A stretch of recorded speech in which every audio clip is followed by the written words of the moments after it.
अब मैं जिस सीरीज को एक्सप्लेन करने जा रहा हूँ उसका नाम बियॉन्ड द ओशन है। इस सीरीज को वर्ल्ड वाइड काफी ज्यादा पसंद किया गया है।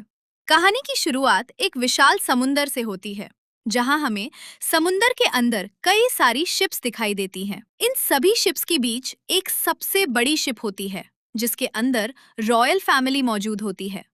इसी शिप के अंदर हम एम्पेरर को देखते हैं। एम्पेरर अपने एक सर्वेंट से प्रिंस को बाहर से अंदर लाने के लिए कहता है, क्योंकि उसे महसूस हो जाता है कि कुछ गलत होने वाला है। मौसम अचानक बदल चुका था और हर तरफ एक भयानक स्टॉर्म आ गया था। तभी एम्पेरर का स्टेट एडवाइजर वहां आता है। उसका नाम जेन चिंग होता है। वो अपनी पावर्स का यूज करके स्टॉर्म को रोकने की कोशिश करता है। पहले वो डिवाइन विंड को शांत होने का ऑर्डर देता है, लेकिन जब स्टॉर्म रुकने का नाम नहीं लेता, तो वो अपने मैजिकल स्पेल्स का यूज करता है। कुछ ही देर बाद स्टॉर्म पूरी तरह शांत हो जाता है और चारों तरफ मौसम फिर से नॉर्मल हो जाता है। प्रिंस ये सब अपनी आंखों से देख रहा होता है। वो जेनचिंग को अपना टीचर मानता है और उसकी स्ट्रेंथ और पावर से बहुत ज्यादा इम्प्रेस्ड है। प्रिंस हमेशा से अपने टीचर की तरह पावरफुल बनना चाहता था।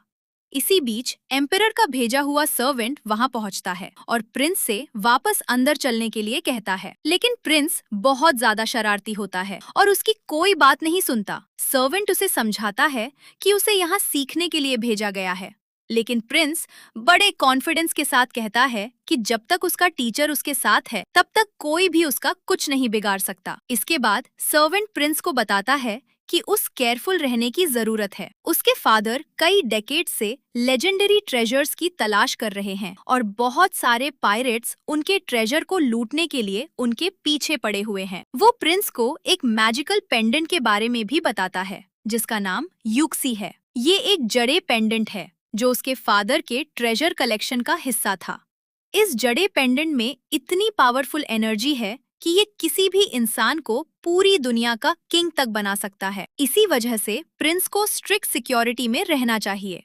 प्रिंस कुछ देर तक सोचता है, फिर सर्वेंट को वापस जाने के लिए कहता है और खुद भी वहां से चला जाता है। दूसरी तरफ हम एम्पेरर को देखते हैं, जहां जेनचिंग उससे मिलने आता है।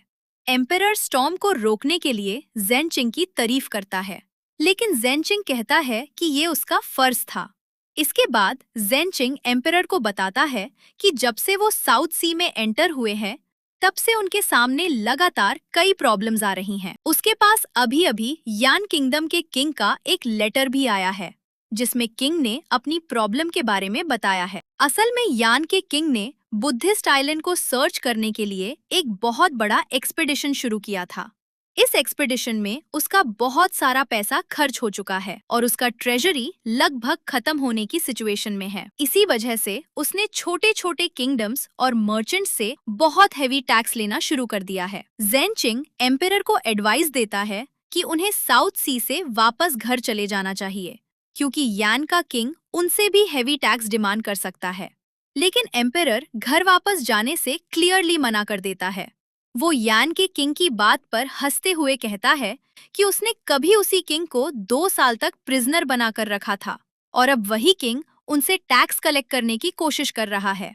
जेन किंग एक्सप्लेन करता है कि यान के किंग ने जो एक्सपीडिशन स्टार्ट किया था, वो एक रॉयल लेवल सर्च थी, लेकिन उससे ना तो बौद्धिस्ट आइलैंड मिला और ना ही कोई ट्रेजर। ऊपर से उसका पुराना ट्रेजर भी खत्म हो चुका था। इसी वजह से उसने लोगों पर हेवी टैक्सेस लगाने का डिसीजन लिया। जेनचिंग की बातों से ऐसा लगता है जैसे वो यान के किंग का साइड ले रहा हो।